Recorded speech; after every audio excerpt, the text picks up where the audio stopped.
Finalmente terminei, mas não entendi nada. Fala, minha gente, como que vocês estão? Vamos lá para mais uma aula. Hoje a gente vai falar sobre interpretação de texto. É um grande drama da vida adulta. A gente sofre com isso na faculdade, sofre com isso no trabalho, sofre quando vai fazer provas, né? Aqueles professores às vezes estão lá na sala dos professores e ficam comentando: olha aqui, eles nem entenderam o enunciado da prova.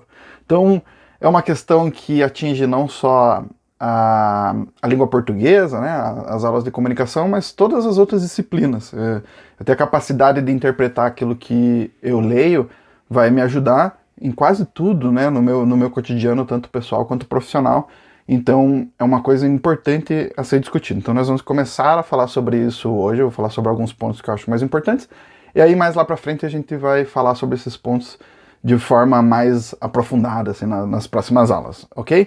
Então, pensando em texto, uma coisa que é importante levar em consideração é que a interpretação de um texto é um processo intelectual complexo. Né? Eu preciso construir um sentido junto com a pessoa que tem a autoria desse texto. Então, foi escrito lá determinada coisa, eu preciso compreendê-la. Para compreender esse texto, eu vou ter que trazer algumas bagagens próprias, né, e fazer algumas conexões que não são tão simples. Então, a gente vai perceber, e a gente já sabe até, né, no cotidiano, que existem textos de diferentes níveis, né, de dificuldade, mas existem algumas técnicas básicas que podem servir para te ajudar a interpretar qualquer tipo de texto. Então, um ponto que eu acho sempre muito importante levar em consideração quando a gente vai falar sobre interpretação de texto, que é a intenção do texto. Sempre que eu leio algo, eu preciso tentar interpretar qual é a intenção do autor desse texto. Não existe texto totalmente neutro, né? Todos os textos vão estar permeados de significados e intenções nesses significados. Então, eu preciso me fazer algumas perguntas assim: quem que é o autor desse texto? Será que ele é um estudioso do assunto? Ele sabe de forma aprofundada sobre isso? Ou ele é um leigo? Ele nem sabe direito, está só fazendo comentários a respeito, né? Isso pode ser importante em alguns contextos para eu levar em consideração, digamos, a relevância daquilo que eu estou utilizando. Então, se eu vou fazer, por exemplo, um TCC, se eu vou fazer algum tipo de pesquisa, eu preciso saber qual que é a relevância desse autor desse texto para eu conseguir colocar isso no meio lá do meu trabalho. Né? Então, saber quem que foi que escreveu é uma coisa importante, porque aí eu consigo já interpretar um pouco o que ele pretende com isso. Né? Então, esse cara aqui, ele é relevante, ele sabe sobre o assunto, ou ele é um Zé qualquer que só está fazendo um comentário num blog, por exemplo. Né? Ou falando bobagem na internet, às vezes acontece. Outra coisa que é importante saber, onde o texto foi publicado.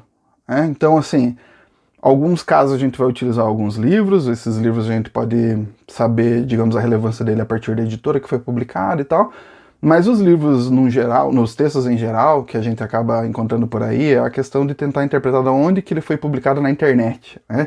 Então, assim, tem muito esgoto na internet, tem muita porcaria, tem muito lugar que não tem relevância alguma ou credibilidade alguma para publicar textos. Então, a gente precisa saber de onde o texto veio, onde que ele foi publicado, para saber se ele vale a pena ser levado em consideração, se vale a pena compartilhá-lo, por exemplo. Né? Então, tentar identificar de onde veio. Esse aqui, ele tem uma publicação num determinado lugar que é sério, que existem outras publicações que vários autores publicam. Então, a partir de onde foi publicado, eu consigo saber se aquilo tem credibilidade ou não. Né? É uma garantia de que o texto vai ser sempre, ele foi publicado num jornal, já foi publicado na Folha de São Paulo. Então, se foi publicado na Folha de São Paulo, ele tem credibilidade? Nem sempre, porque às vezes os jornais também abrem para um monte de Zé Ruela falar bobagem. Algumas vezes acontece isso, mas assim, o ideal é tentar ir identificando quais são os pontos que são mais relevantes e se ele já foi publicado em outros lugares também. Isso também ajuda. Não fiquem presos a apenas uma fonte, né? É aquilo que o professor lá da quinta série falava. Ele publicou na, sei lá, revista Veja, mas veja se o ponto de vista dessa outra revista também é a respeito disso, se o jornal lá também vai ter um ponto de vista que é parecido com esse, é diferente. Então, quando a gente consegue ir triangulando, digamos assim, os pontos de vista, talvez a gente consiga achar um determinado parâmetro, algo que seja bom, que nos ajude, né, a interpretar aquilo que ele está tendo como intenção nesse texto. Outra coisa é o uso de vocabulário, né? Qual é o cuidado que essa pessoa tem com o vocabulário? Esse texto ele é muito mais formal, então ele usa, digamos, o vocabulário técnico e tal, ou ele é mais desleixado, tem palavrão, tem gírias no meio. Então, se geralmente é um uso mais coloquial da linguagem, ele pode ter como intenção fazer um pouco de humor, sei lá, utilizar sarcasmo, ele quer ser engraçado no texto. Então, compreender essa intenção de que o texto, às vezes, ele não é sério, ele só tá fazendo uma brincadeira, ele tá fazendo uma ironia. Eu acho que uma das coisas mais tristes que a gente vê na internet hoje em dia é que as pessoas não entendem mais ironia, né? Então, assim, tentar ir decodificando essas coisas são bem importantes para a gente conseguir compreender o contexto geral e o significado dos textos. Isso é algo relevante, beleza? Outra coisa bem importante para a interpretação de textos é a questão da intertextualidade, né? Quando a gente lê um texto, em geral, esse texto dialoga com vários outros textos, assim, até quando a gente produz os textos orais, quando a gente fala, por exemplo, agora eu estou produzindo um texto oral, isso que eu estou falando não foi vozes na minha cabeça que me disseram, né? É com base naquilo que eu estudei, naquilo que eu li, né? Alguns livros que tem por aí. Então, tudo isso que eu estou dizendo é uma construção de vários outros textos. Quando a gente pensa lá em TCC, né? O TCC ele é composto por vários outros textos, né? Vários outros autores vão me dar substância maior, né? Vão dar parâmetros para aquilo que eu vou escrever. Então eu não vou escrever, nem tudo vai surgir de forma original na minha mente, né? As coisas vão ter relações umas com as outras. Um texto vai conversar com o outro. Então quando a gente fala em intertextualidade é isso. Um texto conversa com o outro. Ele faz referências aos outros. Então você pensa lá, filme da Marvel, por exemplo, né? Que tem trocentos mil filmes, sei lá, uns 20 e poucos, não sei quantos estão já. Quando você pega lá os filmes, sei lá, o filme número 18, 19, dá para assistir às vezes ele sem ter visto os outros anteriores, alguns, acho que tirando os de Guerra Civil, essas coisas assim, mas os filmes solos dos personagens, né, eles até funcionam sozinhos, mas todos eles fazem referência a alguns filmes anteriores. Então eu posso assistir e compreender o filme sem ter visto nada, beleza, mas eu não vou ter a compreensão completa da coisa. Se eu tiver visto todos os outros filmes da Marvel realizados anteriormente, eu vou ter uma visão mais ampla do todo. E isso serve para os textos. Se eu tiver conhecimentos anteriores, é possível que a minha interpretação de tudo isso seja muito maior. Então, por isso que é importante. E isso nos leva a outro ponto que é bem relevante em questão de interpretação de texto, que é a questão do repertório, que é um negócio que não cai no céu. É uma coisa que não dá para ensinar aqui por um vídeo na internet, né? O repertório é aquilo que você vai construindo como a sua visão de mundo, né? Seu conhecimento de mundo. Então é tudo aquilo que você tem como bagagem daquilo que você aprendeu enquanto você estudava formalmente, né, na sala de aula, aquilo que você aprendeu por experiências próprias, por viagens que você fez com as pessoas com quem você conversou, com os filmes que você viu, com os livros que você leu, as peças de teatro que você assistiu, as pinturas, os concertos, tudo isso, tudo que envolve cultura e conhecimento de mundo, é algo que vai te dar mais repertório, mais informações anteriores, para quando você estiver de frente com um determinado texto, você vai poder fazer conexões mais rápidas, você vai conseguir correlacionar esses textos com outras informações. E isso ajuda, e ajuda muito na hora de interpretar os textos. Por isso que eu vivo sugerindo filme, série nas aulas e tal, porque isso muitas vezes vai te ajudar, porque nem sempre você vai ter um conhecimento enciclopédico sobre as coisas, né? Nossa, eu sei todas as informações sobre tudo. Não, às vezes não. Mas esse tipo de coisa, ter esse tipo de bagagem, vai te ajudar bastante na hora de interpretar, vai facilitar a sua vida, ok? Então, existem algumas dicas bem básicas, se você for pesquisar sobre interpretação de texto, que é assim, quando eu vou ler um texto, isso são dicas, ok? Quando eu vou ler um texto e eu pretendo entender esse texto de fato, o ideal é que eu faça essa leitura num lugar em silêncio, ok?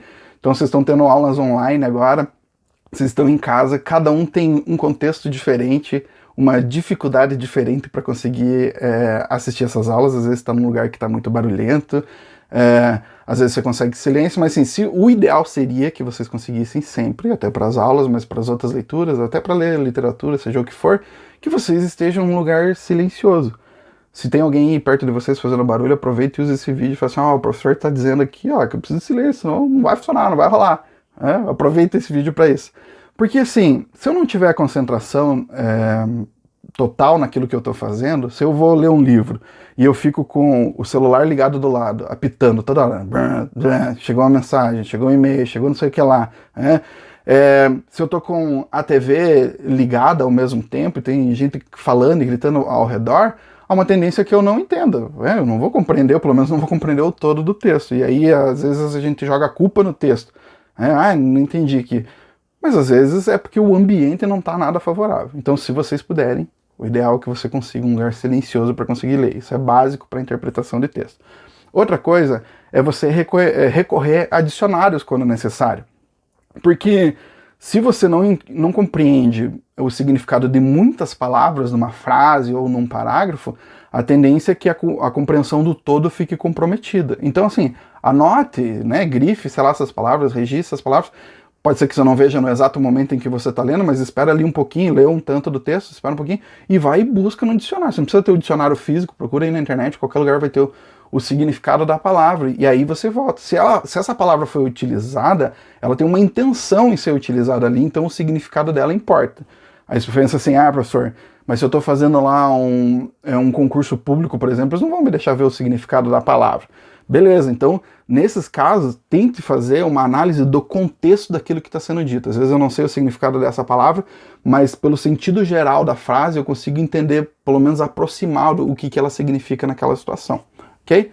Outra coisa importante é ler com calma. Tem gente que lê que não desesperado, assim, não tem um porquê. A não ser que se você está fazendo um concurso de leitura dinâmica, ou está lá fazendo uma prova e falta sei lá quantos minutos para acabar, e daí você precisa ler correndo. Em geral, as provas têm tempo suficiente para que você leia e interprete aquilo. Então, não precisa ler correndo, leia a frase inteira. Tem gente que nem termina de ler uma frase e já pula para outra e vai amontoando, e a tendência é que você misture os significados das coisas, e isso não vai ajudar em nada. Então, leia com calma, segura o tchan, não precisa ficar desesperado para ler.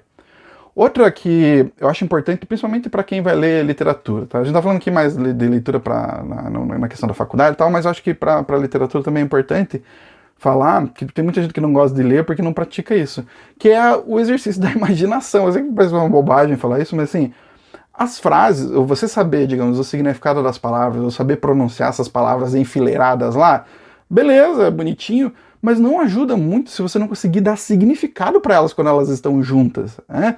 E mais do que dar significado, eu preciso imaginar aquilo. Então, quando um livro tem descrições, tem gente que fala assim, o livro fica descrevendo tudo, é um saco.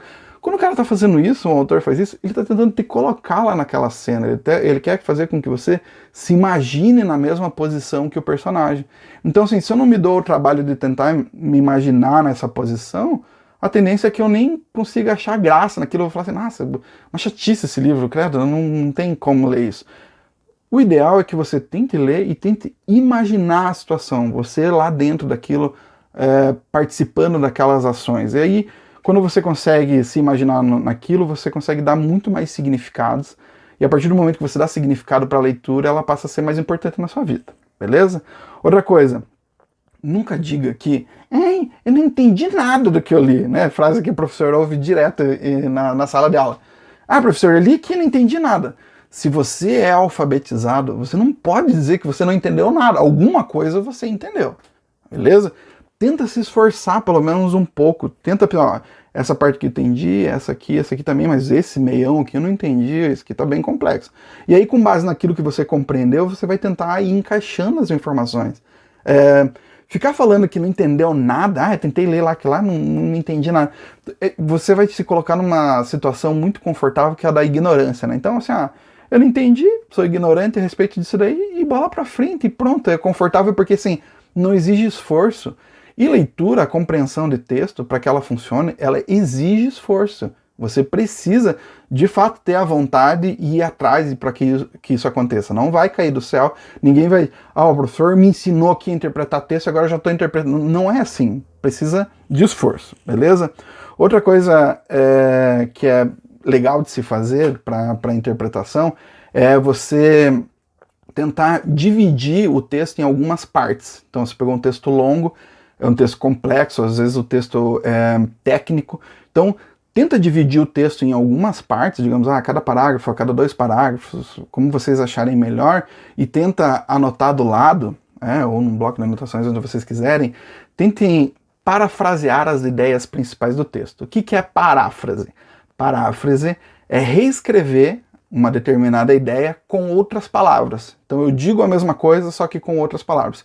Quando eu sou capaz de fazer isso, significa que eu compreendi o significado geral do texto, né? Então, se eu sou capaz de alguém me conta algo e eu consigo recontar isso utilizando as minhas palavras, sem reproduzir exatamente as palavras que me foram ditas, significa que eu entendi aquilo. Então, para um texto, ajuda muito você ir pegar, então, esse parágrafo aqui diz isso, eu anoto a ideia geral dele com as minhas palavras. Essa parte diz isso. E aí, quando você tiver todas as anotações, você vai conseguir dar um sentido geral para o texto de uma maneira muito mais fácil. Outro ponto que é bacana para interpretação de texto é comparar interpretações. Então, em sala de aula era mais fácil de fazer isso, mas vocês podem fazer isso em casa até. Você lê um texto, você tem uma determinada opinião, uma perspectiva, uma interpretação a respeito dele. Guarda isso para você, pede para outra pessoa ler e pergunta para ela o que essa pessoa entendeu. E a partir do que ela disse, você consegue comparar se está parecido com aquilo que você imaginou ou não. Eu sempre digo que dá para fazer isso com filme também. Você assiste um filme, você tem uma determinada interpretação a respeito dele, e aí vai ler alguma crítica sobre, né? Tem vários críticos de cinema por aí, então leia a crítica, veja o que o crítico falou sobre aquilo lá, sobre o filme, né? Porque não vai ser só as opiniões dele, né? Ele vai dar a opinião a respeito do filme, mas em geral ele vai tentar sustentar alguns argumentos para defender essa opinião dele.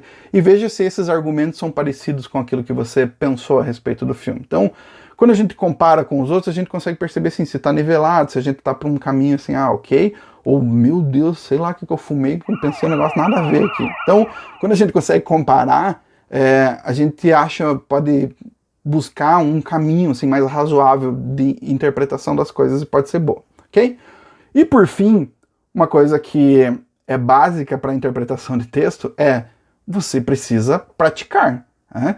Eu só consigo melhorar a minha interpretação de texto, eu só consigo melhorar a minha escrita se eu praticar. Eu preciso fazer isso com frequência, com diferentes níveis de dificuldade. Então eu não posso ler sempre as mesmas coisas. Eu sempre recomendo. Leiam os livros técnicos, leiam os materiais teóricos que os professores estão disponibilizando para vocês, né? Às vezes tem alguns textos teóricos, mas leiam também outras coisas, leiam, sei lá, literatura, leiam quadrinhos, né? Tem um monte de quadrinhos que são voltados para adultos e que tem narrativas complexas, que te botam para pensar, e tudo isso é importante, ajuda no nosso repertório, que é aquilo que eu tinha falado anteriormente. Beleza? Então, ficam aí algumas dicas. Nas próximas aulas a gente vai aprofundar alguns desses temas aí, mas eu acho que isso já dá um caminho, talvez ajude vocês um pouco nessa difícil arte da interpretação de texto. Beleza? Falou, gente. Se cuidem. Até mais.